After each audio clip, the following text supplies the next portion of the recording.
Hello friends. तो हम आ गए हैं नेक्स्ट वीडियो में।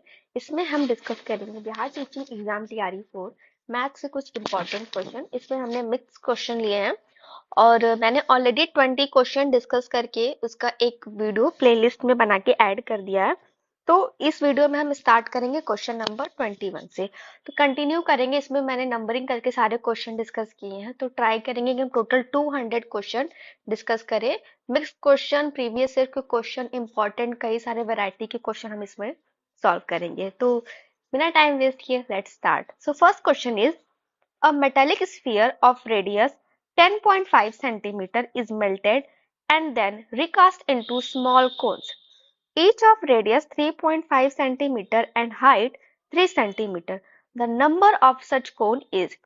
क्वेश्चन ये है कि 10.5 सेंटीमीटर त्रिज्या वाले एक धातु के गोले को पिघलाया जाता है। ठीक है, त्रिज्या कितनी दी है धातु के गोले की? ये दी है 10.5 सेंटीमीटर। ओके, अब दिया है कि छोटे शंकु में उसको बदल दिया जाता है। तो प्रत्येक की त्रिज्या 3.5 सेंटीमीटर, जब उसको शंकु में बदलते हैं तब उसकी त्रिज्या हो जाती है 3.5 सेंटीमीटर और हाइट हो जाती है 3 सेंटीमीटर। ठीक है, तो पूछा है कि ऐसे कितने शंकु बनेंगे। तो देखिए, किसी भी ऑब्जेक्ट को अगर मेल्ट करके उससे कोई दूसरा ऑब्जेक्ट बनाया जाता है तो वो उसके वॉल्यूम या उसके एरिया का कवर करेगा। तो यहाँ पे देखिए क्या पिघलाया गया, धातु के गोले को पिघलाया गया। धातु क्या है? स्फीयर, वो 3D होगा। यानी जब उसको आप मेल्ट करके छोटे शंकु में आप उसको बदल रहे हो तो दोनों का वॉल्यूम क्या रहेगा? सेम रहेगा, क्योंकि धातु के गोले का वॉल्यूम ही आप उसको यूज करके उसको शंकु में बदल रहे हैं। यानी जो धातु का जो गोला है उसका वॉल्यूम कितना होगा? 4/3 पाई आर। इसको मैं सॉलिड ऐसे रिप्रेजेंट कर रही हूँ ताकि आप समझ जाएंगे। इक्वल टू, अब शंकु में बदल रहा है तो शंकु का वॉल्यूम क्या हो जाएगा? उसका हो जाएगा 1/3 पाई आर स्क्वायर एच। ये सी मतलब कोण रिप्रेजेंट करा। और पूछा क्या हमसे? शंकुओं की संख्या पूछा, तो हम मान लेंगे कि एन प्रकार एन शंकु बनेंगे। एन का मतलब यानी एन शंकु बनेंगे, वो एन हमें फाइंड करना है। ठीक है, अब वैल्यू पुट कर देंगे। 4/3, यहाँ पाई से पाई कैंसिल हो जाएगा। आर की वैल्यू दी है 10.5 क्यूब इक्वल टू एन 1/3। यहाँ पे आर की वैल्यू दी है 3.5 स्क्वायर मल्टीप्लाइड हाइट दी है 3। ठीक है, अब देखिए यहाँ 3 से 3 कैंसिल हो गया। अब इसको लिखेंगे 4 multiplied by 10.5 multiplied 10.5 multiplied 10.5 equal to an 3.5 multiplied 3.5 multiplied by 3। ठीक है, अब ट्रांसफर में आ जाएगा ये। तो 4 multiplied 10.5 multiplied 10.5 multiplied 10.5 upon 3.5 multiplied 3.5 multiplied 3। ठीक है, अब आप इसको कैंसिल करिए। ये पॉइंट से पॉइंट कैंसिल, ये पॉइंट से पॉइंट कैंसिल। ठीक है, अब देखिए अब क्या करेंगे। अभी आपने इसका पॉइंट हटा दिया, अब इसको सॉल्व करते हैं। ये इसको करेंगे 5 7 जा 35, 5 2 जा 5, 5 1 जा 5, 5 7 जा 35, 5 2 जा 1। ये हो गया आपका। ठीक है, ये 7 से 3 बार में हो जाएगा। तो ऊपर आएगा आपका 4 multiplied by 3 multiplied by 21 multiplied by 10.5 upon 3। ठीक है, 3 से 3 कैंसिल हो गया। 4 मल्टीप्लाइड बाई 21 मल्टीप्लाइड बाई 10.5। ठीक है, अब यहाँ से ये पॉइंट अगर आप हटाएंगे तो नीचे भी क्या आएगा आपका? 10 आएगा। तो ये आएगा 2 2 जा 4, 2 5 जा 10 मल्टीप्लाइड बाई 10 इसको सॉल्व करेंगे तो आएगा अब 42 मल्टीप्लाइड बाई, एक सेकेंड, 42 मल्टीप्लाइड बाई 20। एक सेकेंड, आई थिंक हमने कहीं मिस्टेक की है। हाँ, 5 7 जा 35, ये 21 में गया, 5 7 जा 35, ठीक। एक 7 हमारा नीचे रह गया, तो ये आया हमारा 7। ये 7 हमने इसको भूल गए थे हम, ये अपॉन में 7 में रहेगा, ठीक है।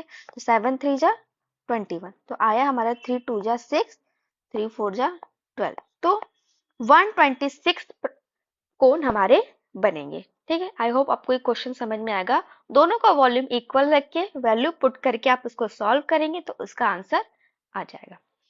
नेक्स्ट क्वेश्चन है, अ hollow sphere of internal and external diameters 4 centimeter and 8 centimeter respectively is melted into a cone of base diameter 8 centimeter. The height of the cone is, लिखा है कि एक स्फीयर है जिसका आंतरिक और बाहरी व्यास 4 सेंटीमीटर और 8 सेंटीमीटर। देखिए वो क्या है, खोखला है, ठीक है। मान लीजिए खोखला हुआ तो ये ऊपर वाला पार्ट ऐसे होगा, ये हुआ और ये हुआ। मैं कलर चेंज कर लेती हूँ ताकि आपको इजी पड़े, ठीक है। क्या बोल रहा है, व्यास दिया है, पहला व्यास दिया है आंतरिक व्यास 4 सेंटीमीटर और बाहरी व्यास दिया है 8 सेंटीमीटर, ठीक है। तो ये तो व्यास दिया है, यानी इसको डायमीटर से रिप्रेजेंट करेंगे, तो रेडियस क्या हो जाएगा, इसको 2 से डिवाइड किया तो ये आ गया 2 सेंटीमीटर, इसका रेडियस आ जाएगा 4 सेंटीमीटर, ठीक है। क्योंकि डायमीटर का हाफ क्या होता है, रेडियस होता है, ठीक है। तो अब हमारा आंतरिक क्या होगा, ये हो गया हमारा, ये हो गया हमारा 2 सेंटीमीटर और ये बाहरी दिया तो ये हो गया हमारा 4 सेंटीमीटर। यहां तक आपको समझ में आ गया होगा।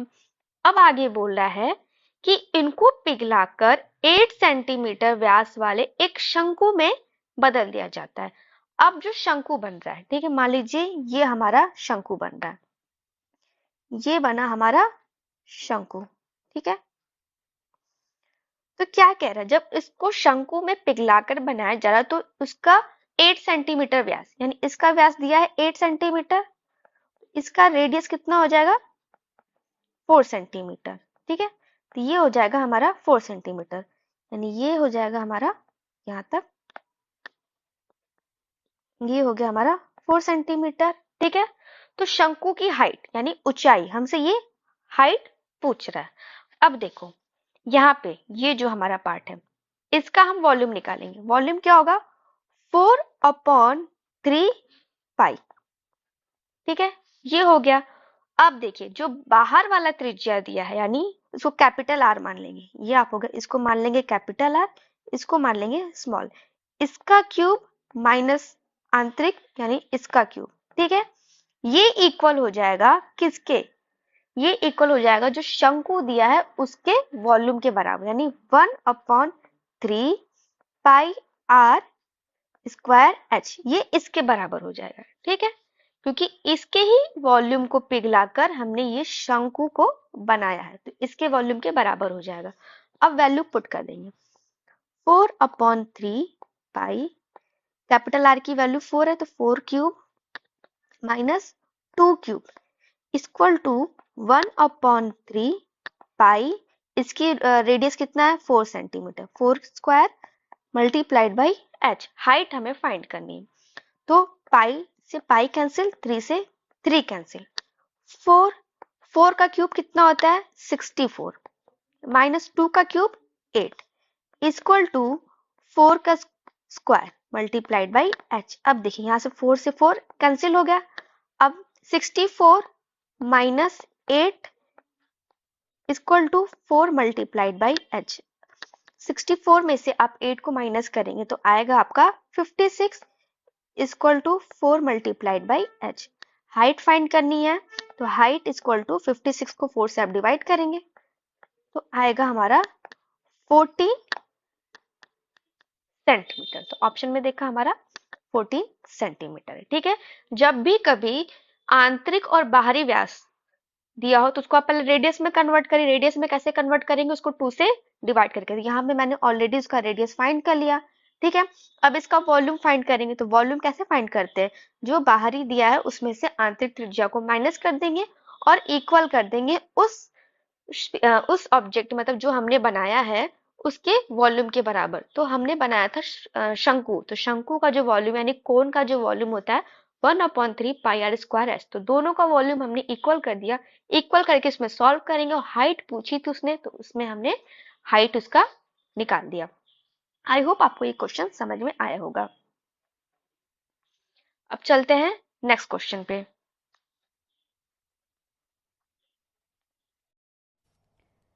हेलो फ्रेंड्स, अगर आपको बिहारी टीआरई एग्ज़ाम के लिए 6 to 8 साइंस का अगर आप प्रिपरेशन कर रहे हैं और आपको उससे रिलेट किसी बुक्स या नोट्स चाहिए इम्पोर्टेंट, तो मैंने यहाँ पे ये बुक का नोट्स प्रोवाइड करवाया और पीडीएफ कुछ नोट्स के इम्पोर्टेंट, जिसमें पूरे 6 to 8 के साइंस के इम्पोर्टेंट कॉन्सेप्ट वाइज और एमसीक्यू है विथ एक्सप्लेनेशन के साथ। तो अगर आपको ये सारे क्वेश्चन चाहिए, पीडीएफ चाहिए, ये आपको बहुत हेल्प करेगा, तो प्लीज़ डिस्क्रिप्शन में इसका लिंक, मैंने अपने टेलीग्राम का लिंक प्रोवाइड किया है, तो आप उस लिंक पे जाके मुझे मैसेज करिए, तो मैं आपको पीडीएफ प्रोवाइड करवाऊँगी। और इसकी कॉस्ट सिर्फ 29 रुपीज़ है, सिर्फ 29 रुपीज़ है। तो प्लीज़ प्लीज़ प्लीज़ आप परचेज़ करिए और मुझे टेलीग्राम पे मैसेज करिए, तो मैं आपको ये पीडीएफ प्रोवाइड करूँगी। नेक्स्ट वीडियो में मैं बिहार स्टैटिक जीके का इंपॉर्टेंट क्वेश्चन के पीडीएफ प्रोवाइड कराऊंगी, और फिर जैसे जैसे आप कमेंट करते जाएंगे या फिर रिकमेंड करते जाएंगे, तो उस हिसाब से मैं आपको पीडीएफ नोट्स प्रोवाइड करवाती जाऊंगी। तो प्लीज़ आप मुझे मैसेज करें टेलीग्राम पे, और लिंक मैंने डिस्क्रिप्शन बॉक्स में ऑलरेडी मेंशन किया हुआ है। Thank you so much. So next question, if the price of 2/3 part of a pizza is 300, then what will be the price of 3/5 part of the pizza? यदि किसी pizza के 2/3 भाग का मूल्य 300 रुपए है, तो पिज्जा के 3/5 भाग का मूल्य क्या होगा? तो क्वेश्चन में क्या दिया है कि 2/3 भाग का वैल्यू कितना दिया है, तो ये दिया है 300, ठीक है। तो अब हम क्या करेंगे, इसके एक भाग का हम वैल्यू निकाल लेंगे। तो क्या हो जाएगा, एक भाग की वैल्यू हो जाएगी, तो ये उधर क्रॉस मल्टीप्लीकेशन होगा, 300 मल्टीप्लाइड बाई 3/2। अब इसको सॉल्व करेंगे, तो जब आप इसको सॉल्व करेंगे तो आपको वैल्यू मिलेगी एक पार्ट की। मान लीजिए मैंने इसको लिखा, ये आया 900/2, ये आया एक भाग का। और पूछा क्या है हमसे क्वेश्चन में कि 3/5 भाग का मूल्य क्या होगा। तो अगर एक का आया है 900/2, तो 3/5 का क्या होगा, तो 3/5 से आप क्या करेंगे, मल्टीप्लाई कर देंगे। 900/2 मल्टीप्लाइड बाई 3/5। अब इसको सॉल्व करेंगे तो ये आएगा 5 1 जा 5, 5 8 जा, एक सेकेंड मिस्टेक हो गया, नहीं सही था, ठीक है। 5 1 जा 5, 4 हुआ तो ये आएगा 180 इक्वल टू 180 मल्टीप्लाइड बाई 3/2। तो ये कैंसिल होगा 90 टाइम्स में, यानी 90 मल्टीप्लाइड बाई 3, ठीक है। तो कितनी वैल्यू आई इसकी, 270। तो ऑप्शन ए क्या है, option A is the correct answer, ठीक है। जितने की वैल्यू दी थी उसको लिख के मैंने एक यूनिट यानी उसका एक पार्ट का वैल्यू निकाल लिया, कितना है 900/2, और 3/5 का पूछा था तो उससे मल्टीप्लाई करके मैंने इसका आंसर फाइंड कर लिया। Now moving on, next question, the area of rhombus is 480 centimeter square and the length of its shorter diagonal is 20 centimeter। मतलब एक डायगोनल की वैल्यू दी है 20 सेंटीमीटर। पूछा क्या है, the length of its longer diagonal, यानी सेकेंड डायगोनल की value पूछी है, ठीक है। तो एक शत्रुभुज का क्षेत्रफल है 480 सेंटीमीटर स्क्वायर और उसके छोटे विकर्ण की लंबाई दी है 20 सेंटीमीटर, तो इसके लंबे विकर्ण की लंबाई कितनी होगी। तो देखिए इसका फॉर्मूला होता है, समचतुर्भुज यानी रोम्बस का एरिया का फॉर्मूला होता है area equal to 1/2 short diagonal multiplied by long diagonal. अब इसमें एरिया की वैल्यू गिवन है, एरिया कितना दिया है, तो एरिया दिया है हमारा 480 सेंटीमीटर, 1/2, ठीक है। एक डायगोनल की वैल्यू कितनी दी है, तो 20। दूसरा डायगोनल की वैल्यू हमें फाइंड करनी है, तो अब इसको सॉल्व करेंगे, 2 से ये कैंसिल हो जाएगा तो आएगा 10। सो D2 इक्वल टू आया 480/10, 0 to 0 कैंसिल। तो लंबे विकर्ण की लंबाई कितनी है, तो लंबे विकर्ण की लंबाई आई 48 8 सेंटीमीटर। तो ये फॉर्मूला बहुत इंपॉर्टेंट है, इस फॉर्मूले के बेस पे बहुत सारे क्वेश्चन बस पूछा गया। तो मेंस्ट्रुएशन में बहुत सारे क्वेश्चन क्या होते हैं, सिर्फ फॉर्मूला बेस होते हैं। तो अगर आपको फॉर्मूला लर्न है तो आप बहुत सारे क्वेश्चन इजिली सॉल्व कर सकते हैं। नाउ आगे बढ़ते हैं। नेक्स्ट क्वेश्चन है, the area of square field is 6025 metre square.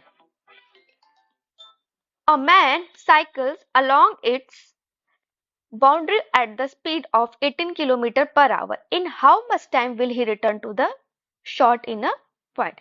क्या है कि एक वर्गाकार मैदान है, ठीक है। तो एक वर्गाकार मैदान हम ड्रॉ कर लेते हैं। मान लेते हैं ये हमारा एक वर्गाकार मैदान है।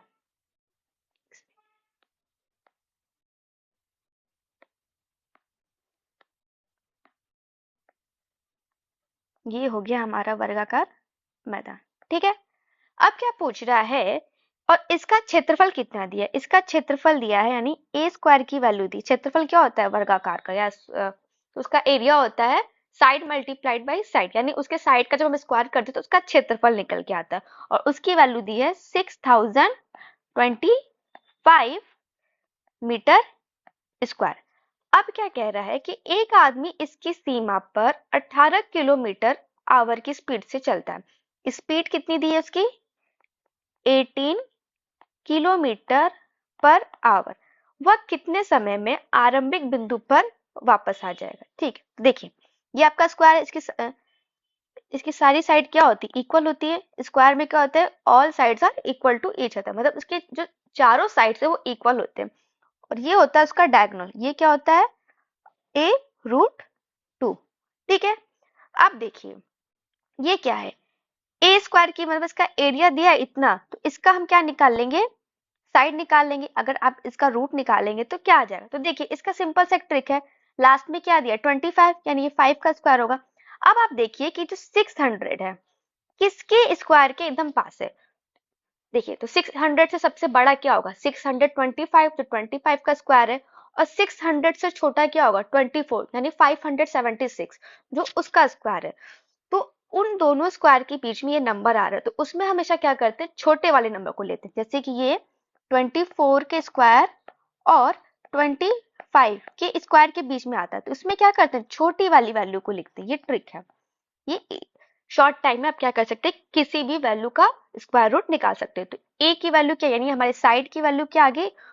244, ठीक है। अब क्या करेंगे?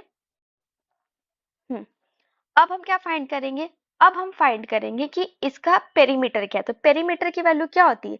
पेरीमीटर की वैल्यू होती है 4 मल्टीप्लाइड बाई साइड, ठीक है। तो 4 मल्टीप्लाइड बाई साइड, तो ये कितना होगा? 4 मल्टीप्लाइड बाई 245। तो इसको जब आप मल्टीप्लाई करेंगे तो आएगा 4 5 जा 20, 8, हाँ 980 मीटर, ठीक है। ये इसका, क्योंकि अगर कोई भी चलना स्टार्ट करेगा, मान लीजिए वो इस पॉइंट से चलना स्टार्ट करेगा, तो इसकी बाउंड्री को कवर करेगा, तो ऐसे ऐसे करता वो कवर करेगा। ये बाउंड्री क्या है? ये बाउंड्री इस स्क्वायर की पेरीमीटर है। पेरीमीटर क्या होता है? कि उस बाउंड्री को पेरीमीटर कहते हैं जिसको वो कवर करेगा। तो अगर हमने इसका पेरीमीटर फाइंड कर लिया 980 मीटर, अब बोल रहा है कि 18 किलोमीटर पर आवर की गति से वो चला, उसकी स्पीड इतनी है। तो हमसे क्या पूछा है? टाइम पूछा है। तो ये जो 980 मीटर है, ये हमारा डिस्टेंस निकल के आया है, क्योंकि ऑब्वियस सी बात है ये जो पेरीमीटर है, ये बाउंड्री है, इतना ही डिस्टेंस वो कवर करेगा। तो ये हमारा डिस्टेंस निकल के आ गया 980 मीटर। स्पीड ऑलरेडी दिया है 18 किलोमीटर पर आवर। अब आप देखिए डिस्टेंस हमारा मीटर में है, और ऑप्शंस में भी देखें तो हमारा जो टाइम आ रहा है वो मिनट और सेकंड में आ रहा है। तो मतलब इसको हम क्या करेंगे? मीटर पर सेकंड में चेंज करेंगे। तो जब भी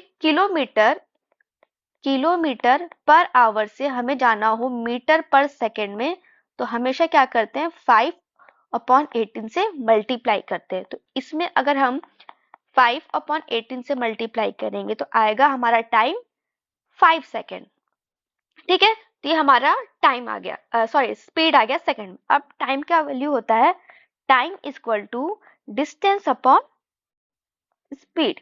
डिस्टेंस कितना है? 980 अपॉन 80, और स्पीड हमने कितना निकाला है? 5। ये 5 सेकेंड में है, ठीक है।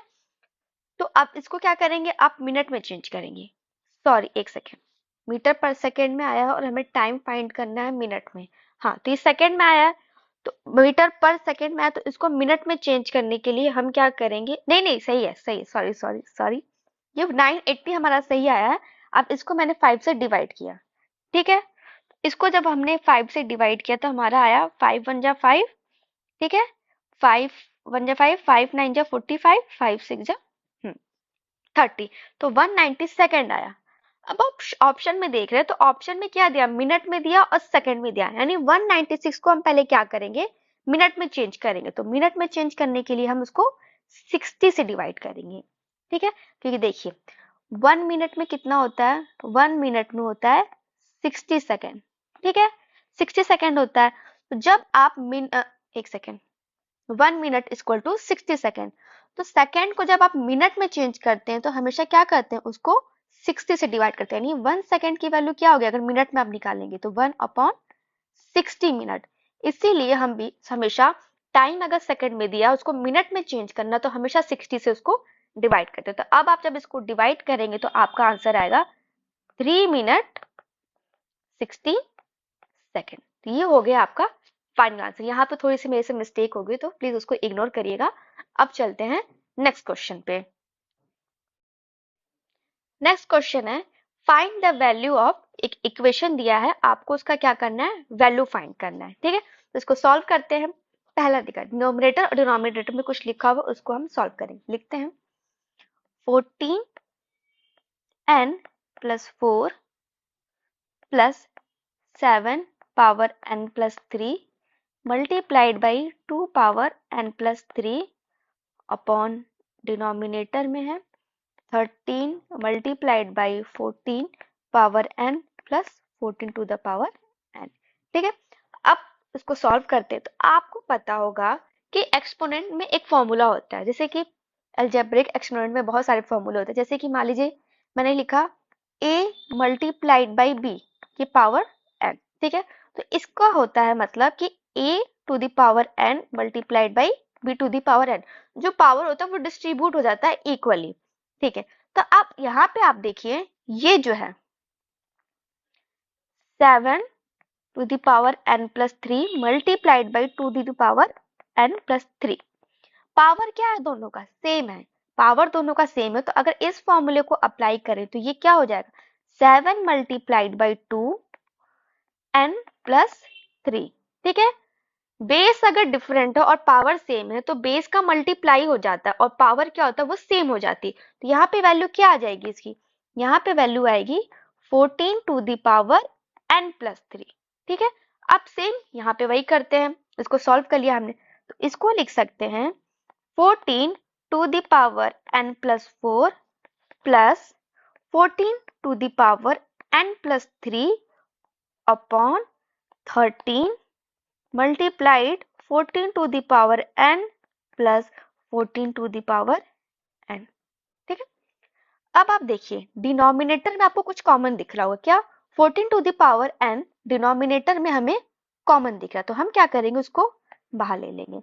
और न्यूमरेटर में भी हमें 14 to the power n common दिख रहा है, जैसे कि ये देखिए मैं बताती हूँ आपको, 14 to the power n plus 4, 14 to the power n plus 3, इसको आप लिख सकते हैं 14 की power n multiplied by 14 to the power 4, ठीक है। और इसको लिख सकते हैं 14 to the power n multiplied by 14 to the power 3, हो गया। क्योंकि यही फॉर्मूला हमने अप्लाई किया, एग्जैक्ट इसी फॉर्मूले पे हम सारा क्वेश्चन सॉल्व कर रहे हैं। अब इसको आगे बढ़ते हैं, तो लिखते हैं ऊपर 14 to the power n multiplied by 14 to the power 4 plus 14 to the power n multiplied by 14 to the power 3 upon, अब नीचे क्या करेंगे, 14 to the power n common ले लिया, ये वाला पार्ट कॉमन ले लिया 14 टू द पावर n, तो ब्रैकेट में कितना है 13 प्लस 1, इतना है। अब आगे सॉल्व करते हैं, ऊपर से भी कॉमन लेंगे 14 to the power n, common लिया तो आया ब्रैकेट में 14 to the power 4, sorry 14 to the power 4 plus 14 to the power 3, नीचे आता है हमारा 14 to the power n multiplied by 14। ठीक है, अब इसको अब देखिए 14 टू द पावर n ये क्या हो जाएगा, ये कैंसिल हो जाएगा, ये कैंसिल हो गया। अब यहाँ पे आगे सॉल्व करते हैं, तो आया 14 to the power 4 plus 14 to the power 3 upon, एक सेकेंड मेरे से कोई मिस्टेक हो गई आई थिंक।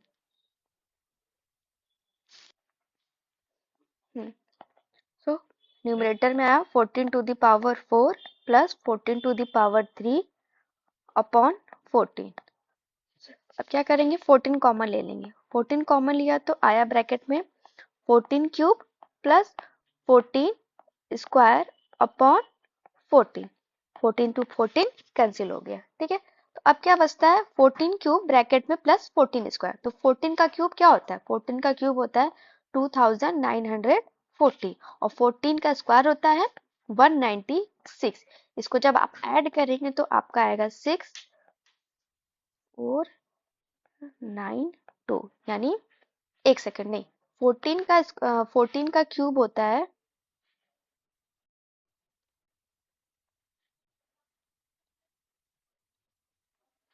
2744। तब आप इसको ऐड करेंगे तो ये आपका फाइनल आंसर आएगा। ठीक, तो अब बढ़ते हैं नेक्स्ट क्वेश्चन की तरफ। क्वेश्चन नंबर है 27। If the numerator of a fraction is increased by 12% and its denominator is reduced by 8%, it gives a new fraction 16/17. What is the original fraction? The original fraction, यदि किसी भिन्न के अंश में 12% की वृद्धि की जाती है और उसके हर में 8% की कमी की जाती है तो इससे एक नया भिन्न प्राप्त होता है जो है 16/17।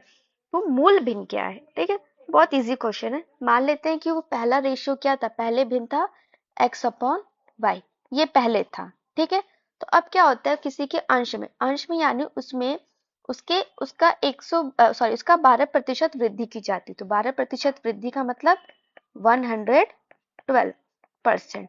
और हर में क्या की जाती, 8% की कमी, यानी वो क्या हो जाएगा 92%। तो ये चेंजेस करने के बाद कितना भिन्न प्राप्त होता है 16/17। ठीक है, वृद्धि की जा रही है 12% की और कमी की जा रही है 8% की। ठीक है, मान लीजिए अगर कोई संख्या है 100, उसका अगर 12% वृद्धि की जाए, ठीक है, तो ये हो गया 100 से 100 मल्टीप्लाइड, तो वो 12 उसमें ऐड हो जाएगा, यानी वृद्धि कर रहे हैं तो 12%। और अगर 8% की कमी की जा रही है तो 8% उसका जो आएगा वो 100 में से माइनस हो जाएगा, तो कितना आएगा ये 92%। अगर लाभ हो रहा है या वृद्धि हो रही है तो उसको ऐड कर देते हैं, और अगर हानि हो रही है या कमी हो रही है तो उसको माइनस कर देते हैं। परसेंट से परसेंट कैंसिल। अब सॉल्व करते हैं, x/y equal to 16 multiplied by 92 upon 17 multiplied by 112। 4 4 जा 16, 4 2 जा 8, 4 8 जा 32, ये फिर कैंसिल हो जाएगा, 4 7 जा 28। उसके बाद फिर कितना आया 92 अपॉन 17 मल्टीप्लाइड बाई 7। इसको सॉल्व करेंगे तो आएगा 92 अपॉन 119। तो option A is the correct answer, 92 upon 119 is the correct answer. Next question, John को एक परीक्षा में 20% अंक प्राप्त हुए और वह 10 अंकों से अनुत्तीर्ण हो गया। उसी परीक्षा में जैक को 35% अंक प्राप्त हुए जो न्यूनतम उत्तीर्ण अंकों से 20 अधिक था। उत्तीर्ण होने के लिए आवश्यक न्यूनतम अंकों का प्रतिशत ज्ञात कीजिए। आपको पता है कोई भी नंबर हो या कोई भी होल नंबर परसेंट में वो टोटल कितना होता है, वो 100 होता है। मैक्सिमम वो कितना होगा 100% उसको मान के चलते हैं। ठीक है, ये हमेशा ओरिजिनल वैल्यू होती है परसेंटेज में कि वो 100% होता है। कह क्या रहा है कि जॉन को एक परीक्षा में 20% अंक प्राप्त हुए, माना कि उसको 20% अंक प्राप्त हुए और वह 10 अंकों से अनुत्तीर्ण हो गया। तो अगर उसको वो 10 अंक मिल गए होते तो वो क्या होता, वो पास हो जाता, क्योंकि उसी 10 अंक की वजह से वो क्या हो रहा है, अनुत्तीर्ण हो रहा है। तो हम क्या करेंगे कि मान लेते हैं कि वो अंक उसको मिल गया, यानी इतना उसको अंक चाहिए पास होने के लिए। दूसरी तरफ है जैक। जैक को क्या है, 35% अंक प्राप्त हुए, जो न्यूनतम उत्तीर्ण अंकों से 20 अधिक था। ठीक है, जितना पासिंग मार्क्स था वो उससे 20 अधिक मिला। ठीक है, और हमें कितना था, पासिंग मार्क्स की बात करनी है कि पासिंग मार्क्स कितना है, तो ये 20 अधिक है। तो अगर इसको हम माइनस कर दे तो क्या हो जाएगा, वो हमें पासिंग मार्क्स मिल जाएगा। अब देखिए ये दोनों वैल्यू हो जाएगी एक दूसरे के इक्वल। क्यों, क्योंकि ये भी क्या है, पासिंग मार्क्स है, और ये भी क्या है, पासिंग मार्क्स है। अब इसको सॉल्व करेंगे कि परसेंट को परसेंट के साथ और नंबर्स को नंबर्स के साथ। तो 35 माइनस 20 कितना हो जाएगा, 15%।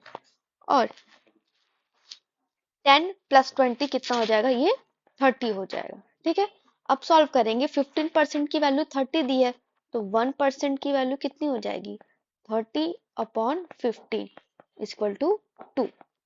यानी 1% की वैल्यू दी है 20। ठीक है, 1% की वैल्यू दी है 20। पूछा है कि जो आवश्यक न्यूनतम अंकों का प्रतिशत ज्ञात कीजिए। अगर 1% की वैल्यू 2 है तो पहले हम फाइंड करेंगे कि जो पासिंग मार्क्स है वो कितना है। या तो आप इसको सॉल्व करिए या तो इसको सॉल्व करिए, दोनों से सेम वैल्यू आएगी। मान लेते हैं कि इसको सॉल्व करते हैं। ठीक है, अगर 1% की वैल्यू 2 है तो 20% की वैल्यू कितनी हो जाएगी, 20% की वैल्यू हो जाएगी 2 मल्टीप्लाइड बाई 20 इक्वल टू 40। ये हो जाएगा 40। ठीक है, उसमें अगर हम 10 ऐड कर देते हैं, 10 यानी 50, ये हो गया पासिंग मार्क्स। ठीक है, ये हो गया हमारा पासिंग मार्क्स। अब देखिए ये तो पासिंग मार्क्स हो गया, हमें टोटल कितना पता करना है कि टोटल मार्क्स कितने थे। तो 1% की वैल्यू 2 है और टोटल कितना होता है, वो 100 होता है। यानी टोटल जो मार्क्स है वो हो गया हमारा 200। ये जो है हमारा टोटल मार्क्स है, जिसमें से 50 क्या है, पासिंग मार्क्स है। तो पूछ रहा है कि जो पासिंग मार्क्स है टोटल नंबर का कितना परसेंट है, तो 50/200। जिससे कंपैरिजन करना होता है उसको डिनोमिनेटर में लिखते हैं, और परसेंट फाइंड करना है तो परसेंट फाइंड करने के लिए 100 से मल्टीप्लाई किया, सॉल्व किया तो आया 50/2 इक्वल टू 25%। तो option B is the correct answer. Next question is, now next question. ये क्वेश्चन जो है टाइम एंड वर्क से है। क्या क्वेश्चन दिया है, पाइप ए और बी एक भरे हुए टैंक को क्रमशः 16 घंटे और 24 घंटे में खाली कर सकते हैं। देखिए क्या है, एक पाइप है ए और एक पाइप है बी। ठीक है, ये खाली करने का काम करते हैं, तो माइनस हम कर देंगे, माइनस रिप्रेजेंट कर रहा है कि ये खाली करने का काम करते हैं। और सी अकेला क्या है, उस टैंक को भरने का काम करता है, तो इस पे हम प्लस लगा देते हैं। ठीक है, क्या कह रहे हैं, ए को कितना टाइम लगता है खाली करने में, तो 16 घंटे, बी को 24 घंटे और सी को भरने में कितना टाइम लगता है, तो 4। ठीक है, अब क्या करेंगे, 16, 24 और 4 का हम क्या करेंगे, एलसीएम लेंगे। तो एलसीएम लेंगे तो आएगा 48। एलसीएम लिया तो आया 48। ठीक है, अब 48 आ गया। अब क्या करेंगे, ए और बी सी को 48 से, यानी ये जो 48 आया है ये हमारा आया है टोटल वर्क। ठीक है, और टाइम ऑलरेडी दिया है, तो टोटल वर्क को जब आप टाइम से डिवाइड करोगे तो उनकी एफिशिएंसी यानी क्षमता निकल के आएगी कि उनके कार्य करने की क्षमता कितनी है।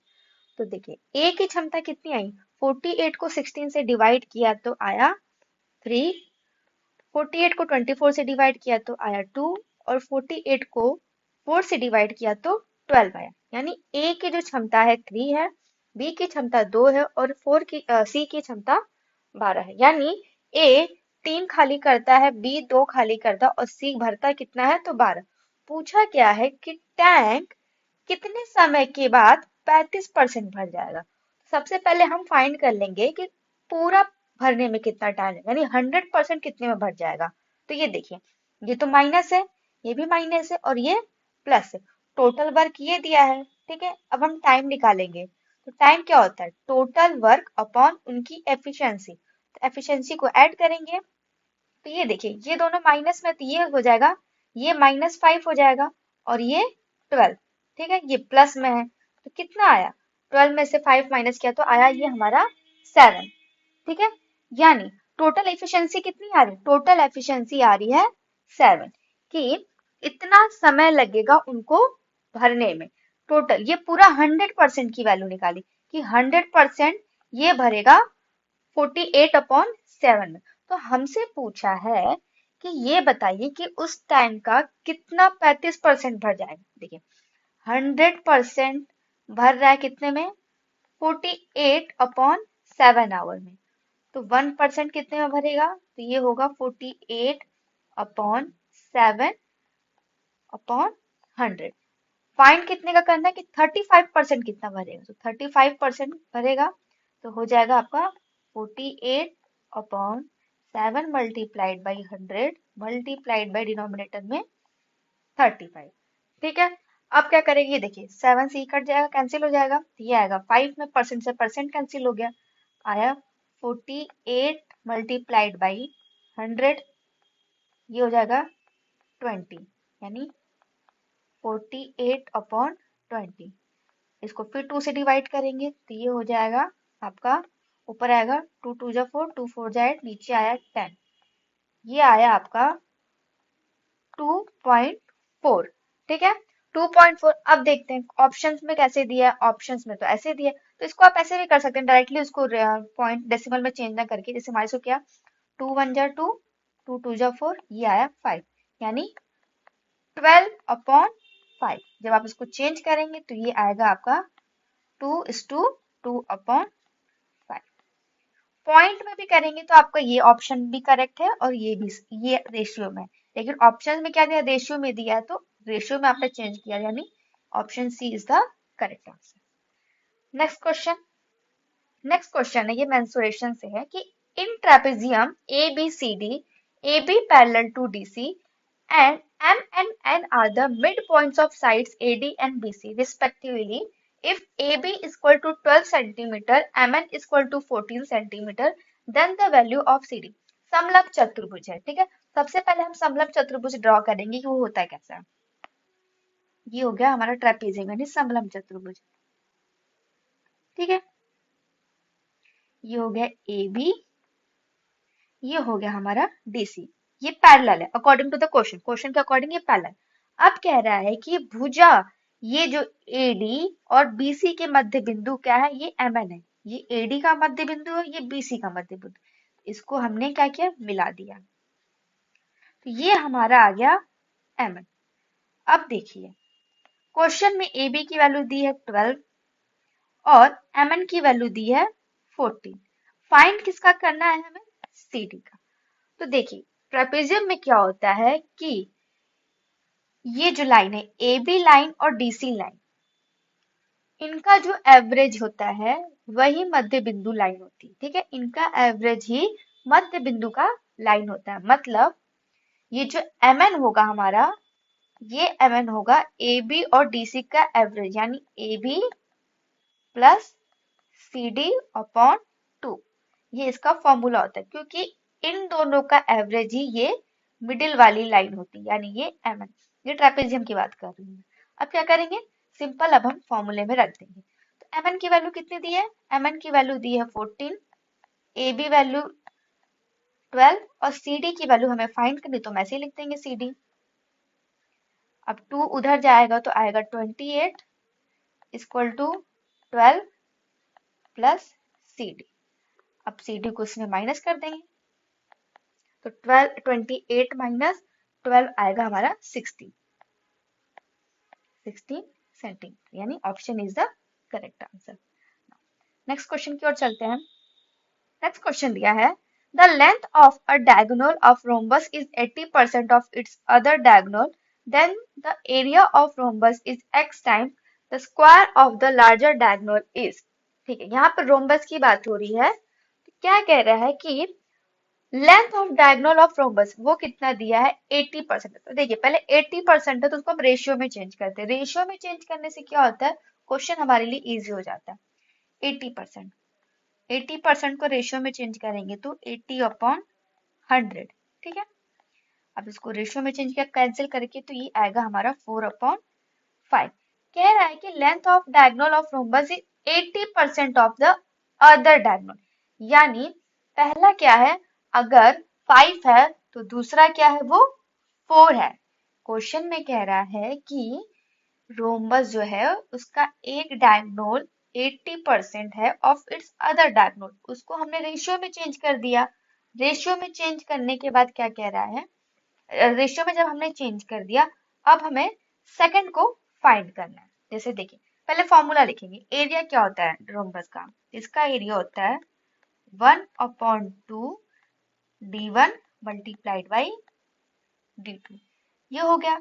अब कह रहा है कि then the area of the rhombus is x time the square of the large diagonal, जो लार्ज डायगोनल है उसका वो क्या है, x स्क्वायर है। मान देखिए ये 5 है, ये ऑब्वियस सी बात है, ये बड़ा डायगोनल होगा, और ये d2 है दूसरा, तो ये छोटा डायगोनल होगा। अब फॉर्मूले में यहाँ पे रखते हैं 1/2 मल्टीप्लाइड बाई, इसको मान लेंगे कि हम ये दिया है हमारा 4k, और मतलब एक सेकेंड, 4k मतलब ये आपको समझाने के लिए दिया है, ठीक है। इसको मान लेंगे ये हमारा 4k, और नीचे दिया है ये हमारा 5k, ठीक है। तो ये 4k हो गया मल्टीप्लाइड बाई 5k। अब बोल रहा है कि एरिया जो है बड़े डायगोनल का, ये जो बड़ा डायगोनल इसके स्क्वायर का कितना गुना है, x गुना है। ये एरिया दिया है क्वेश्चन के अकॉर्डिंग कि जो बड़े डायगोनल का स्क्वायर का x गुना है, तो यहाँ पे हम रख देंगे, तो एरिया हो जाएगा 5k का स्क्वायर मल्टीप्लाइड बाई x। तो इसमें हमें x की वैल्यू फाइंड करनी। मैं फिर से समझा रही हूँ कि क्वेश्चन में क्या दिया है कि एक डायगोनल दूसरे डायगोनल का 80% है, जब हमने 80% को रेशियो में चेंज किया तो आया 4/5। तो देखिए ये दोनों डायगोनल यानी इसके विकर्ण की वैल्यू आई है। तो जो और रोम्बस का जो फॉर्मूला होता है उसमें क्या होता है कि एरिया इक्वल टू 1/2 बड़ा डायगोनल मल्टीप्लाइड बाई छोटा डायगोनल, बड़े विकर्ण को छोटे विकर्ण से मल्टीप्लाई करके 2 से डिवाइड करते हैं। तो ये 5 है, तो ये 5 क्या होगा, उसका बड़ा विकर्ण होगा, और 4 क्या होगा, उसका छोटा विकर्ण होगा। तो इसको हम लेट करेंगे 4k और फिर 5k, फिर फॉर्मूले पे रखेंगे, तो रख दिया। और एरिया क्वेश्चन के अकॉर्डिंग ये दिया था कि बड़े डायगोनल के स्क्वायर का वो x गुना है, तो अब हमें x की वैल्यू फाइंड करनी। अब यहाँ से हम सॉल्व कर लेंगे, 1/2 multiplied by 20k square equal to 25k square multiplied by x। k से k कैंसिल हो गया, ये आया 10, x की वैल्यू आएगी 10/25, मीन्स x की वैल्यू है, जब इसको हमने कैंसिल किया तो आया 2/5। आई होप आपको क्वेश्चन समझ में आया होगा, नहीं आएगा तो कमेंट बॉक्स में करिएगा, मैं फिर से इसको एक्सप्लेन कर दूंगी। तो option is the correct answer. Next question, pass percentage of an examination is 35% of a student who got 210 marks failed by 14 marks. Then what are the maximum marks of the examination? एक परीक्षा में उत्तीर्ण प्रतिशत कितना है, 35%। कि passing marks कितना है, मैं इसको लिख सकती हूँ पीए, पीए मीन्स पासिंग मार्क्स, यानी उत्तीर्ण करने के लिए इसको कितना चाहिए, 35% चाहिए। कह रहा है कि यदि वो 200 अंक प्राप्त करता है, यानी वो उसे मान लीजिए 210 प्राप्त होता है करने वाला है, एक छात्र 14 अंकों से क्या, इतने अंकों से फेल हो जाता है, यानी कि अगर उसको इतना मिल जाता तो वो पास हो जाता। तो मान लेते हैं कि 210 में हम 14 को ऐड करते हैं तो वो पास हो गया उसका, ठीक है।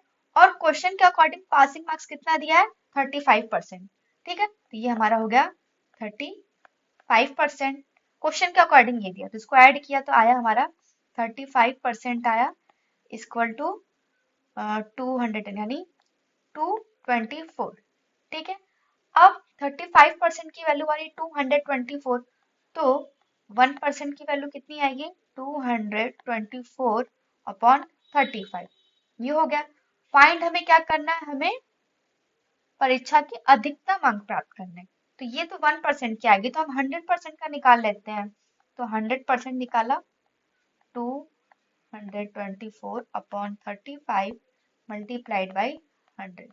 अब सॉल्व करेंगे, 5 7 जा 35, ये आ गया 20 इक्वल टू, अब देखिए 224 मल्टीप्लाइड बाई 20 अपॉन 7, ये हो जाएगा 7 1 जा 7 3 जा 21, 7 2 जा 24, तो 7 2 जा 40, 32 मल्टीप्लाइड बाई 20, इसको मल्टीप्लाई करेंगे तो आएगा 2 2 जा 4, 2 3 जा 6, यानी मैक्सिमम कितना है 640 मार्क्स। ठीक है, क्वेश्चन के अकॉर्डिंग हमें जो दिया था हमने इसको कंपेयर किया तो 1% की वैल्यू निकाली, और कोई भी नंबर आपने में पूरा 100 होता है तो मैक्सिमम मार्क्स पे क्या होगा, वो 100% होगा, तो 100% की वैल्यू फाइंड की तो आया 640, ये हो गया हमारा final answer. Next question, there is a circular path of width 4 metre inside, कि किसी वृत्ताकार पार्क के अंदर उसकी परिसीमा के अनुदिश 4 मीटर चौड़ा एक वृत्ताकार पाथ।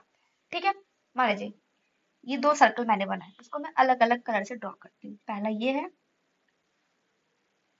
और एक बाहर इसके, एक सेकेंड इससे मैं ड्रॉ करती हूँ।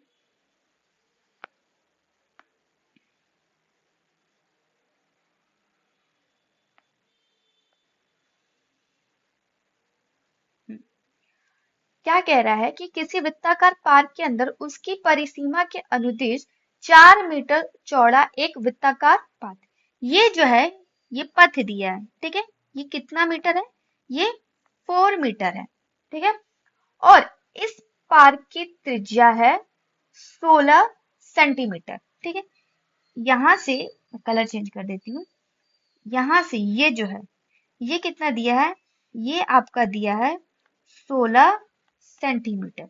अब आप मुझे देखिए, ये अगर आपका 4 सेंटीमीटर है और ये आपका 16 सेंटीमीटर है, तो आप मुझे ये क्लियरली बता सकते हैं कि ये कितना होगा। तो 16 में से 4 चला गया तो ये कितना आएगा, आपका 12 मीटर हो गया। सॉरी, यहाँ पे भी ये मीटर में है।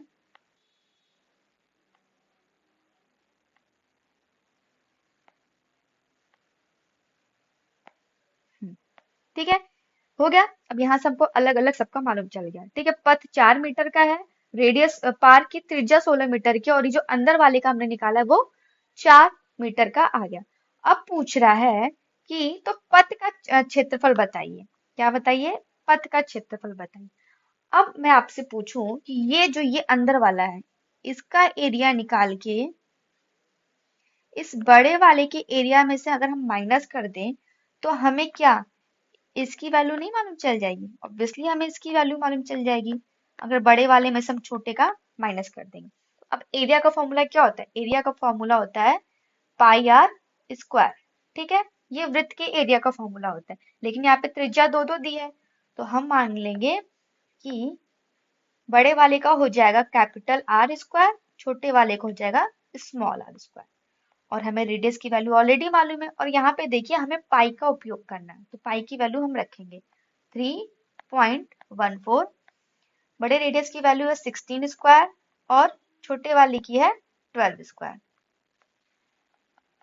अब ये ए स्क्वायर माइनस बी स्क्वायर के फॉर्मूले पे रख देंगे हम, ये हो जाएगा ए प्लस बी, ए माइनस बी।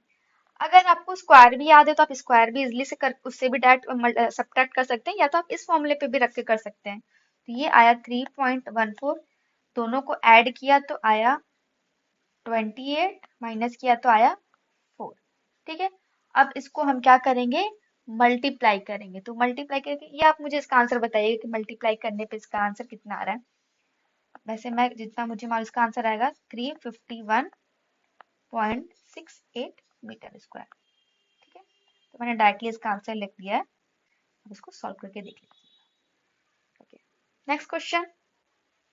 नेक्स्ट क्वेश्चन है P and Q can complete a work in 12 days and 16 days respectively. They work together for 4 days. How much of the work remains? कि P और Q है। ठीक है, ये P है और Q है, 12 दिन और 16 दिनों में काम पूरा कर सकते हैं। ठीक है, ये इनका काम का समय आ गया, ये दिया है टाइम। अब हम निकालेंगे टोटल वर्क। टोटल वर्क के लिए क्या करेंगे, हम इनका एलसीएम लेंगे। एलसीएम आएगा हमारा 48, ये आया हमारा टोटल 1। अब एफिशिएंसी क्या करेंगे, जैसे टोटल वर्क क्या होता है, टोटल वर्क होता है हमारा, इसका फॉर्मूला होता है जब हम एफिशिएंसी में यानी किसी की क्षमता में समय का मल्टीप्लाई कर देते हैं तो हमें टोटल वर्क यानी पूरा कार्य मिल जाता है। अब P की हम क्षमता निकालेंगे तो 48 से डिवाइड किया तो आया हमारा 4 और 16 से डिवाइड किया तो आया 3, यानी ये P और Q की क्षमता आ गई 4 और 3। अब क्वेश्चन ये कह रहा है कि वो दोनों एक साथ कितने दिन काम करते हैं, 4 दिन। तो इन दोनों की पहले जो एफिशिएंसी है वो ऐड हो जाएगी, ये आई 7। कितने दिन काम किया, 4 दिन, मतलब टोटल कितना काम किया, 28 काम किया। टोटल काम कितना है हमारा, टोटल काम तो हमारा 48 है।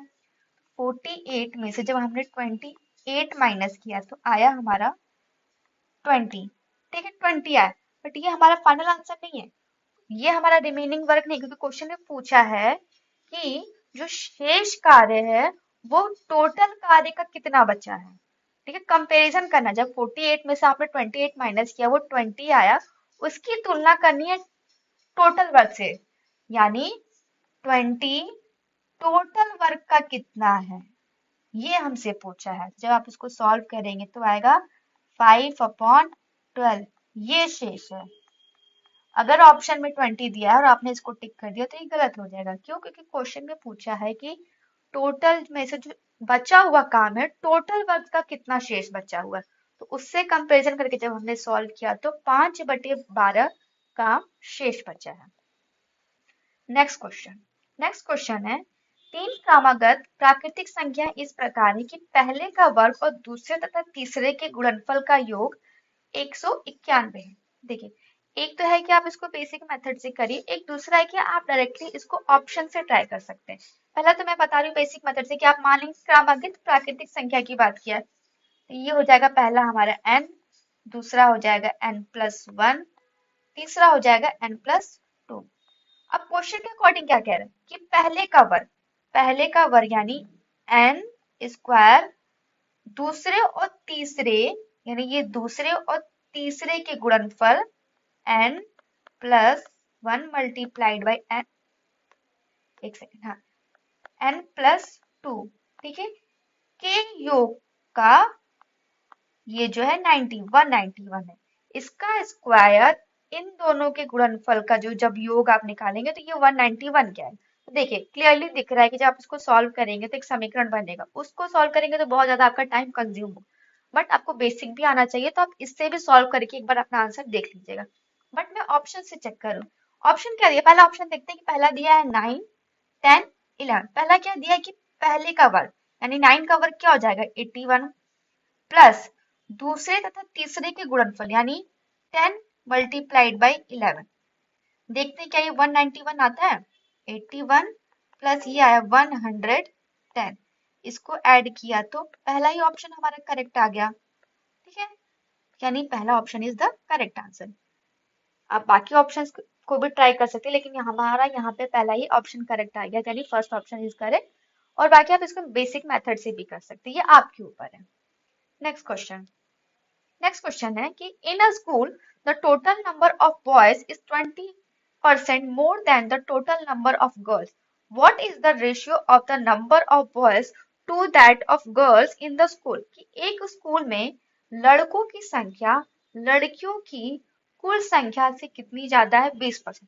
मान लीजिए ये हमारा बॉयज है और ये हमारा गर्ल्स है, ठीक है, क्या कह रहे हैं, लड़कों की कुल संख्या लड़कियों की संख्या से कितना है, 20% ज्यादा है। मान लेंगे कि गर्ल्स कितनी है हमारी, ये हमारी 100 है, ठीक है। अब बॉयज क्या है, गर्ल्स का 20% ज्यादा है, तो देखिए इसका 20% आप निकालेंगे तो आएगा 20, 100 में जब आपने ऐड किया 20 तो कितना आया 120, ठीक है, क्योंकि ज्यादा बोला तो इसलिए ऐड कर रहे हैं, कम बोलता तो माइनस करते। और जब 100 वैल्यू दी हो तो आप डायरेक्टली उसको ऐसे करके लिख सकते हैं, मान लीजिए 100 का 20% ज्यादा तो डायरेक्टली आप 120 लिखिए, 100 का 50% ज्यादा है तो 150 लिखिए डायरेक्टली, क्योंकि 100 आपस में अपने में कंप्लीट है। और अगर आपसे बोले कि 100 का 30% कम है डायरेक्ट 70 लिखिए, ये डायरेक्टली आप ऐसे लिख सकते हैं। इसके लिए आपको प्रैक्टिस चाहिए, प्रैक्टिस करते करते आप सीख जाएंगे। हाँ, तो ये हो गया 120। अब इनका रेशियो पूछा, तो रेशियो का वेरी इजी क्वेश्चन, ये कैंसिल होगा, ये आया 12 10, अब 2 से कैंसिल करिए, ये आ गया हमारा फाइनल आंसर, यानी option A is the correct answer. Next question, the difference between the circumference and radius of a circle is 37 meter. The area of the circle. अब देखिए, एक वृत्त की परिधि तथा त्रिज्या का अंतर दिया, तो आप बताइए, वृत्त की परिधि का फॉर्मूला होता है 2 पाई r, ठीक है, और त्रिज्या का अंतर दिया है 37 सेंटीमीटर। हमसे पूछा क्या है वृत्त का क्षेत्रफल, क्षेत्रफल क्या होता है पाई आर स्क्वायर। क्षेत्रफल निकालने के लिए हमें r यानी त्रिज्या की वैल्यू चाहिए, यहाँ पे सॉल्व करते हैं। अब देखिए r कॉमन ले लेते हैं, 2 पाई की वैल्यू रखना 22/7 माइनस 1 इक्वल टू 37। इसको सॉल्व किया, 44 माइनस 7/7 इक्वल टू 37। 44 माइनस 7 आएगा आपका 37, 7 उधर चला जाएगा, 37 मल्टीप्लाइड बाई 7, 37 टू 37 कैंसिल, तो रेडियस कितना आया हमारा, रेडियस आया 7 सेंटीमीटर। ओके, अब 7 सेंटीमीटर आया तो इसकी वैल्यू इसमें रख दीजिए, pi multiplied by 7 multiplied by 7, तो पाई की वैल्यू रखेंगे तो आएगी 27 multiplied by 7 multiplied by 7, 7 to 7 cancel, तो हमारा फाइनल आंसर आया 154 सेंटीमीटर। ये हमारा फाइनल आंसर हो गया। ओके, नेक्स्ट क्वेश्चन चलते हैं। नेक्स्ट क्वेश्चन है कि रॉबिन के पिता उससे 2.8 गुना बड़े हैं। 6 साल पहले रॉबिन के पिता की आयु उसकी आयु की 4 गुना थी, तो रॉबिन की वर्तमान आयु कितनी है। अब देखिए, लिखते हैं यहाँ पे, मान लीजिए फादर है ये उनके, और यहाँ पे लिख दिया मैंने रॉबिन, ठीक है।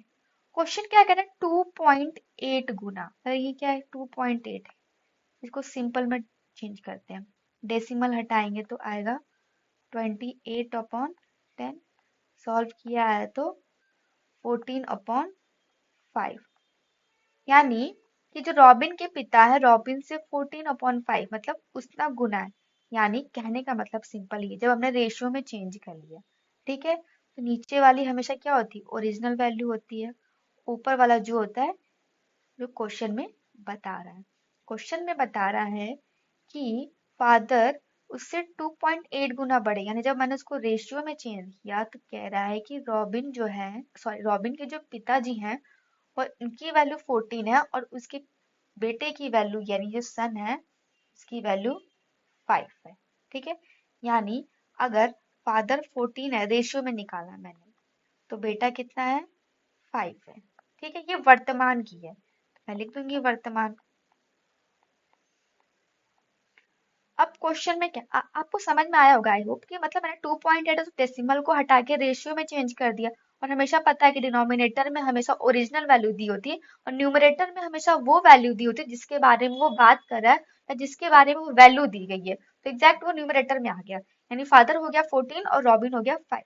अब कह रहा है कि 6 साल पहले, यानी 6 साल पहले जाए तो क्या है कि रॉबिन के पिता की आयु उसकी आयु की 4 गुना थी, ये 4 गुना थी, ठीक है, तो पूछ रहा है कि वर्तमान में उनकी आयु कितनी है। अब देखिए, रेशियो क्वेश्चन, तो सबसे पहले देखेंगे डिफरेंस दोनों का सेम आना चाहिए। अब देखिए 4 और 1 का डिफरेंस कितना आ रहा है, 4 और 1 का डिफरेंस आ रहा है 3, और यहाँ पे देखिए 14 और 5 का डिफरेंस कितना आ रहा है 9, ठीक है, अलग अलग डिफरेंस आ रहा है, तो इस डिफरेंस को हम सेम बनाएंगे।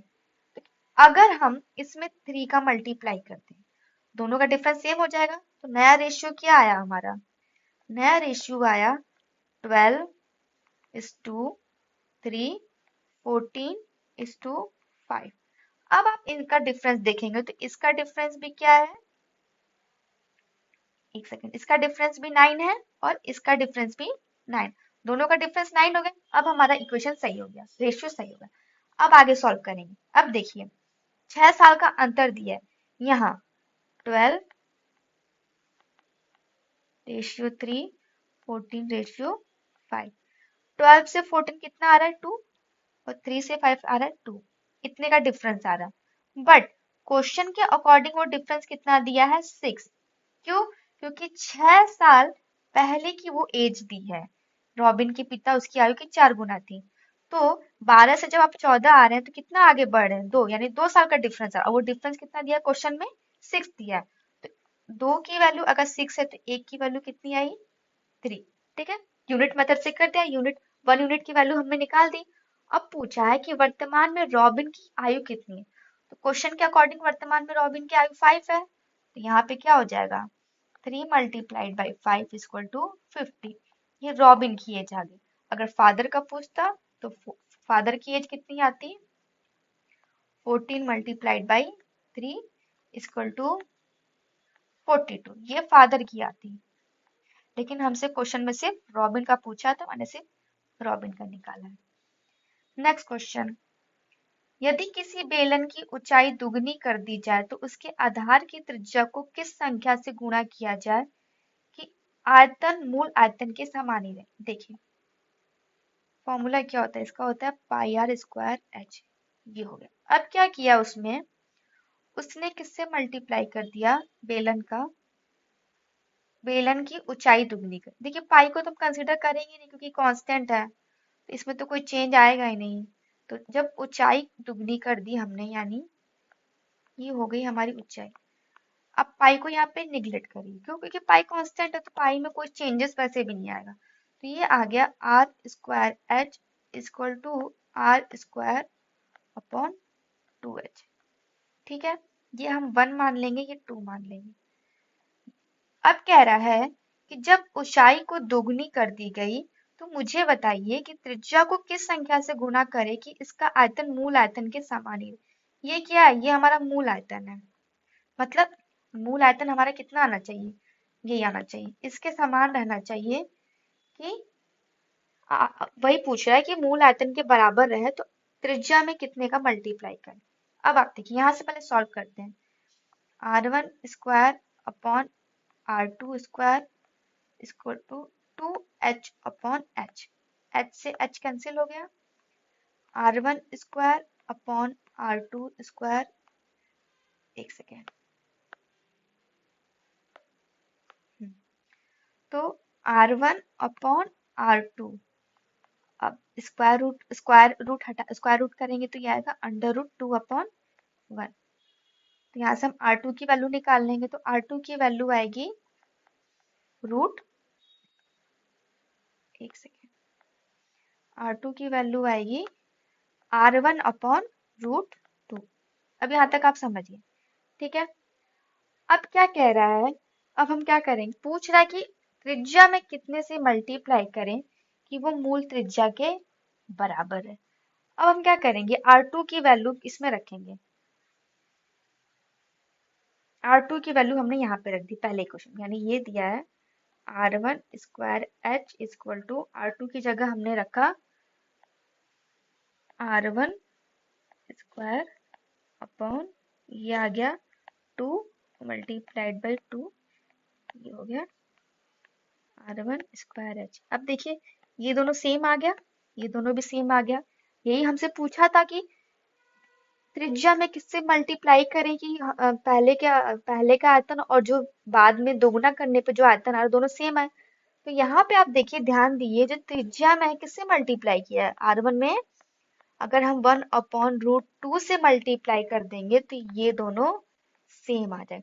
पहले हमने r1 और r2 का निकाला फॉर्मूला, रेशियो निकाला कि r1 की वैल्यू कितनी और r2 की वैल्यू कितनी, फिर उसको वैल्यू में रख के देखा क्या वो वैल्यू सेम आ रही है, तो हाँ दोनों का आयतन सेम आ रहा है। मतलब जब हम r1 में 1 अपॉन √2 से मल्टीप्लाई करेंगे तभी इन दोनों का आयतन भी सेम आएगा। Okay, now next question. हाँ, ऑप्शन कौन सा हो जाएगा, option B is the correct answer. Next question, 6 balls begin to toll together and toll respectively at intervals 3, 4, 6, 7, 8 and 12 seconds.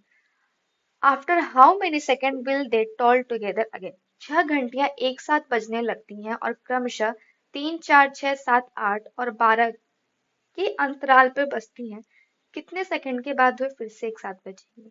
ऐसे क्वेश्चन में सिंपल क्या करते हैं, हम एलसीएम लेते हैं, यानी 3, 4, 6, 7, 8 का आप क्या और 12 का क्या करेंगे, आप एलसीएम लेंगे। जब आप एलसीएम लेंगे तो मैं इसका आंसर नहीं बताऊंगी, आप इसका आंसर बताइए, ये आपके लिए होमवर्क रहेगा। आपको क्या करना है, ये जो नंबर्स दिए हैं इनका एलसीएम लेना, एलसीएम लेना सबको आता है, तो इसका आंसर आप कमेंट बॉक्स में कमेंट करिएगा। आई होप आपको वीडियो पसंद आएगी, तो please like and subscribe my channel और इसको ज़्यादा से ज़्यादा शेयर करें और मुझे सजेस्ट करें कि आपको नेक्स्ट किस टॉपिक पे वीडियो चाहिए। Thank you so much and have a nice day.